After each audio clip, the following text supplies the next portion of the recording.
नमस्कार दोस्तों, नागर पैशन एजुकेशन डिजिटल प्लेटफॉर्म पर आप सभी का स्वागत है। आज हम संख्या पद्धति को आगे बढ़ाते हुए उसका अगला पार्ट पढ़ने जा रहे हैं, जिसमें आज हम पढ़ेंगे परिमेय संख्या। परिमेय संख्या किसे कहते हैं? परिमेय संख्या, परिमेय संख्या और परिमेय संख्या को इंग्लिश में रेशनल नंबर, रेशनल नंबर। तो परिमेय संख्या कहते हैं, कौन किसे कहते हैं? परिमेय संख्या में वे संख्याएं जिनको P बटा Q के फॉर्म में या P बटा Q के रूप में लिखा जा सकता है, उसे हम कहते हैं परिमेय संख्या। लेकिन वहाँ पर P और Q है वो पूर्णांक होते हैं, Q कभी भी जीरो नहीं होता, कि Q का मान जीरो नहीं हो सकता। तो परिमेय संख्या किसे कहेंगे? वे संख्याएं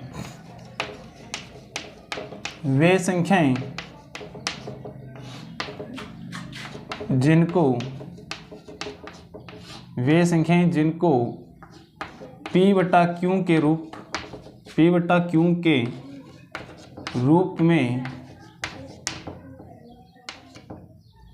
P बटा Q के रूप में लिखा जा सके,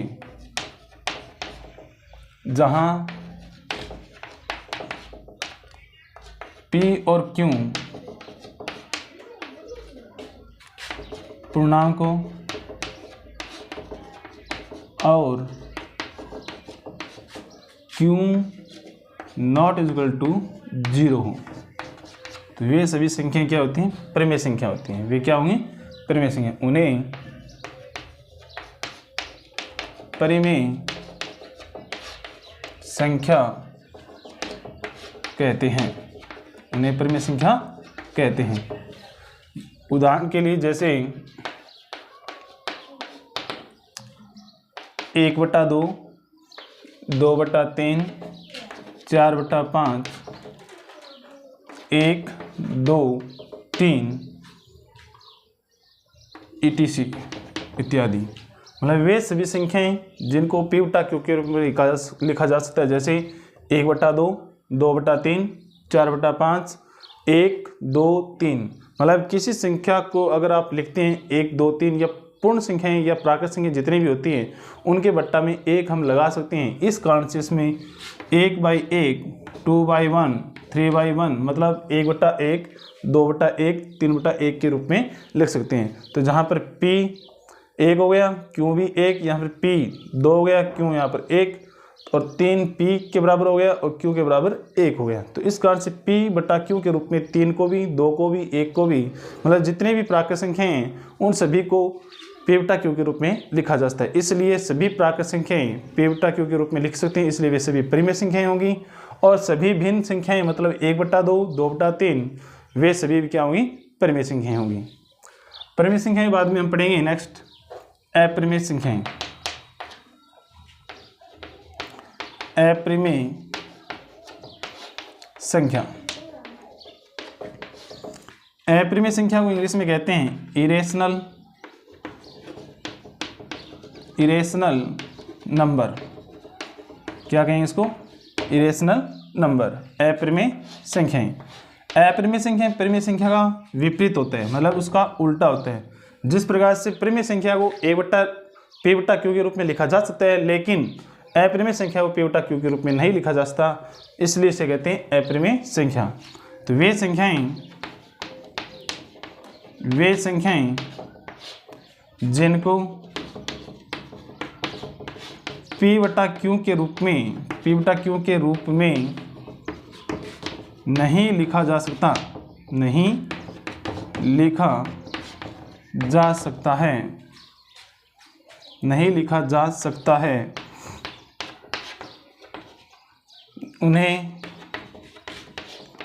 अपरिमेय संख्या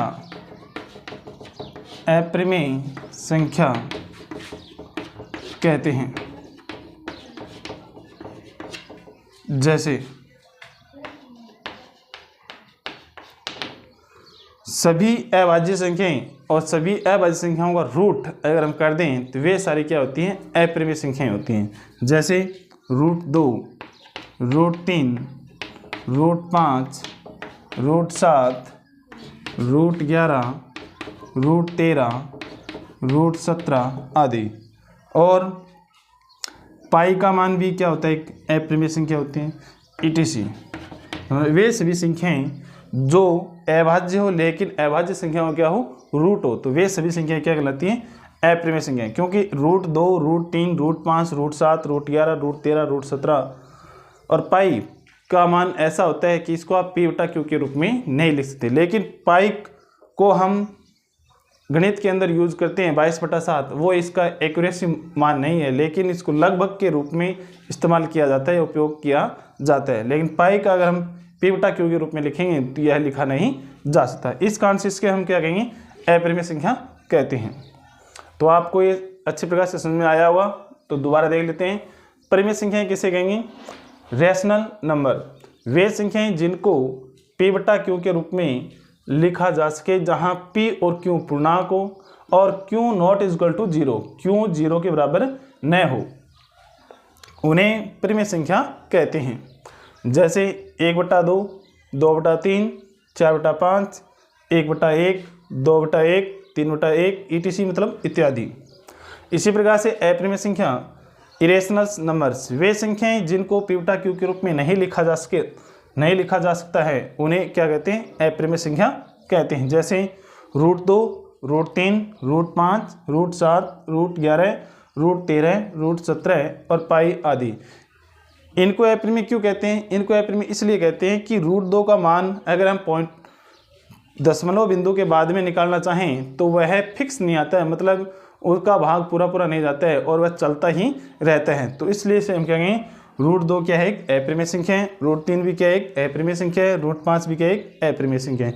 इनको पहचानने का तरीका एक यही है कि मतलब जितनी भी अभाज्य संख्याएं होती हैं, अगर उनका आप रूट कर दें तो वो उनका मान फिक्स नहीं आता है, मतलब दशमलव प्रसार उनका शांत नहीं होता है, तो वो सारी क्या होती हैं, अपरिमेय संख्या होती हैं। हम पढ़ेंगे भाज्य संख्याएं। क्या पढ़ेंगे, भाज्य संख्याएं।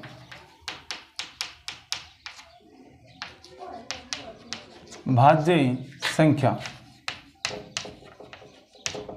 भाज्य संख्या को इंग्लिश में कंपोजिट नंबर, कंपोजिट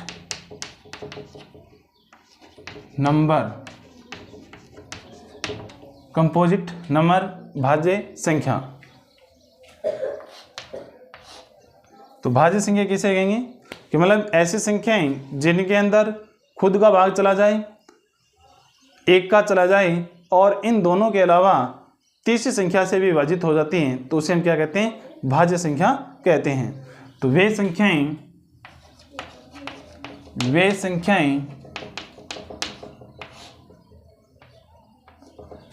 संख्याएं जो खुद व एक के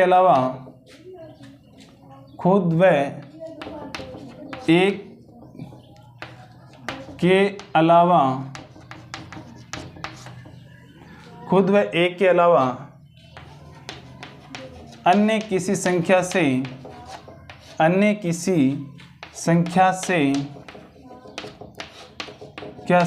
विभाजित होती है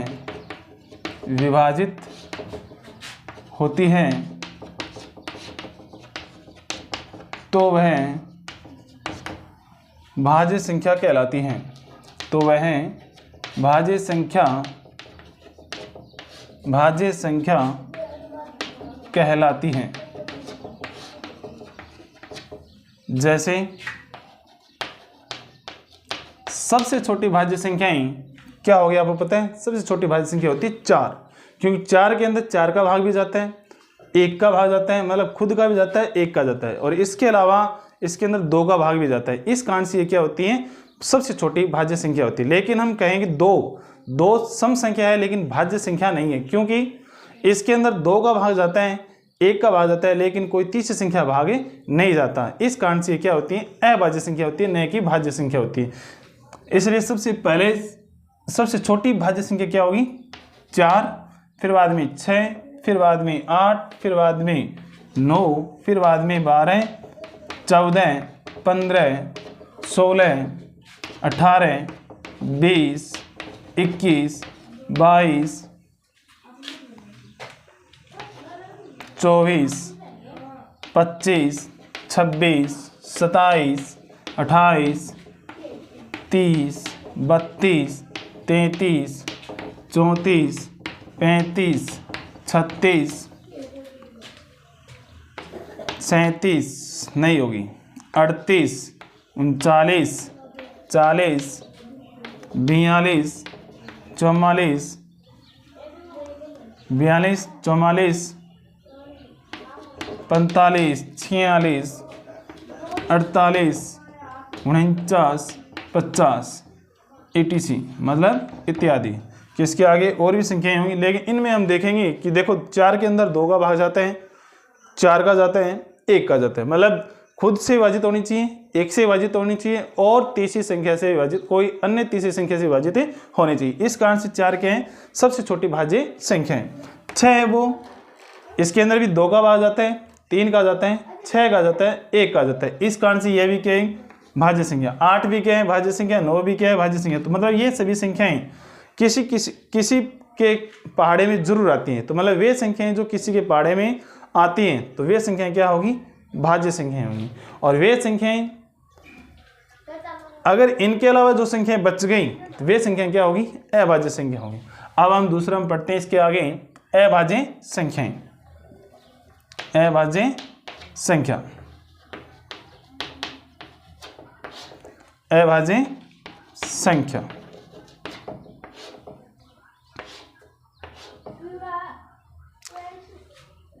अभाज्य संख्या या प्राइम नंबर, क्या कहेंगे इसको, प्राइम नंबर।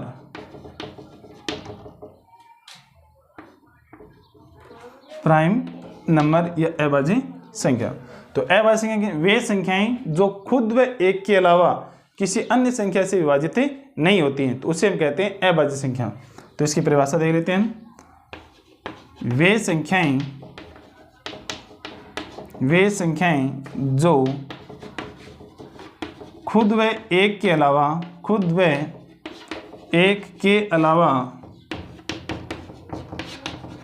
किसी अन्य संख्या से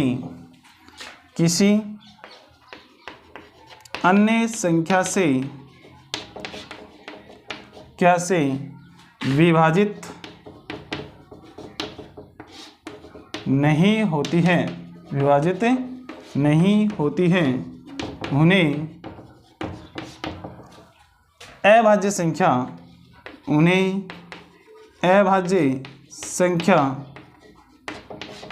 कहते हैं। उन्हें क्या कहेंगे, अभाज्य संख्या कहते हैं। जैसे 2, अब 2 में 2 का भाग जाता है, 1 का जाता है। अब आप कहोगे सर 2 तो भाज्य संख्या, लेकिन 1 क्या है, भाज्य भी नहीं है, अभाज्य भी नहीं। मतलब 1 में 1 का भाग जाता है लेकिन 1 के अलावा किसी दूसरी संख्या भाग नहीं जाता, तो इस कारण से न तो भाज्य है और न ही अभाज्य है। तो 1 को ना तो भाज्य के अंदर गिना जाता है और न ही अभाज्य के अंदर गिना जाता है। तो सबसे छोटी अभाज्य संख्या होती है वो होती है 2। कौन सी होती है, 2 होती है। 2 के बाद में होगी 3, बाद में होगी 5, बाद में होगी 7, फिर बाद में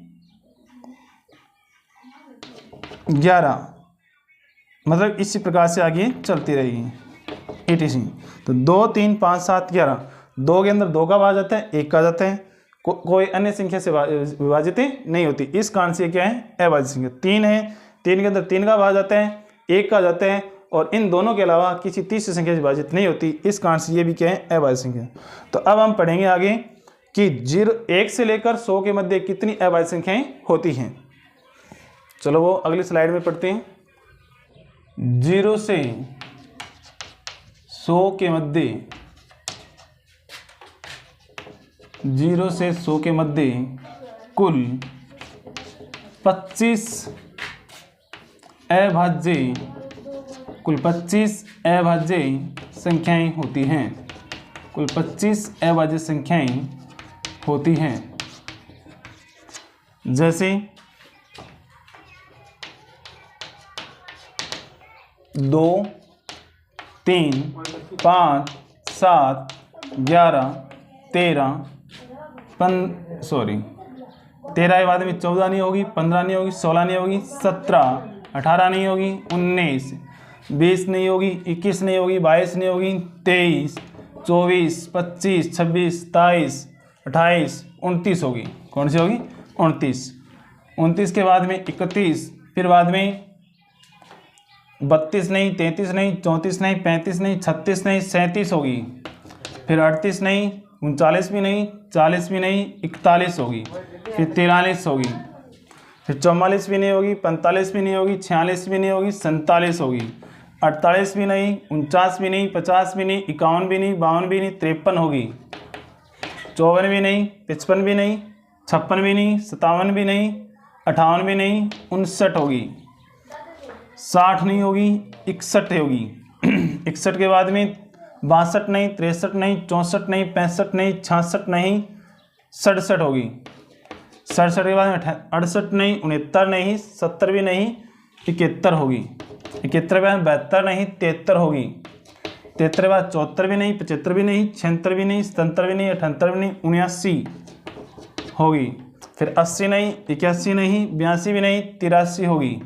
84 भी नहीं, 85 भी नहीं, 86 भी नहीं, 87 भी नहीं, 88 भी नहीं, 89 होगी। फिर 90 भी नहीं, 91 भी नहीं, 92 भी नहीं, 93 भी नहीं, 94 भी नहीं, 95 भी नहीं, 96 भी नहीं, 97 होगी। इस प्रकार से 0 से लेकर 100 के मध्य कुल 25 अभाज्य संख्याएं होती है। चलो गिन लेते हैं इसको हम। 1 2 3 4 5 6 7 8 9 10 11 12 13 14 15 16 17 18 19 20 21 22 23 24 25। तो इस प्रकार से 0 से 100 के मध्य कुल 25 अभाज्य संख्याएं होती हैं, जो हमने बोर्ड के ऊपर लिख दी हैं। तो इनके अलावा 0 से 100 के मध्य कोई अभाज्य संख्या नहीं होती, और जितने भी शेष बच गए हैं वो सारी क्या होती हैं? 1 को छोड़कर। जितनी भी शेष होती हैं जो 0 से 100 के मध्य 0 और 1 को छोड़कर वे सारी क्या होती हैं? भाज्य संख्याएं होती हैं। इंपॉर्टेंट फैक्ट या कुछ महत्वपूर्ण तथ्य, महत्वपूर्ण तथ्य। दो सबसे छोटी व सम अभाज्य संख्या है, मतलब और सभी संख्याएं क्या होती है? विषम होती हैं, लेकिन 2 व सबसे छोटी व सम अभाज्य संख्या है। 2 सबसे छोटी व सम अभाज्य संख्या है। एक न तो भाज्य संख्या है, न तो भाज्य और न ही अभाज्य संख्या है,